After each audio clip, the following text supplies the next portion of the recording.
How to start a jam session on Spotify application. To start a jam, first of all, make sure that you have updated version of Spotify application. Once you check that, simply launch your Spotify application after that. Now from here simply choose any playlist and there you will see three dot on that playlist.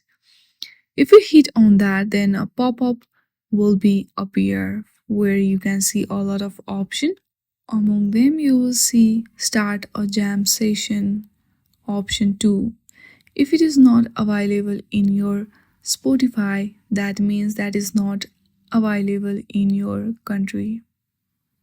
Some features are not available in some countries, so you have to make sure that this feature is available or not in your country.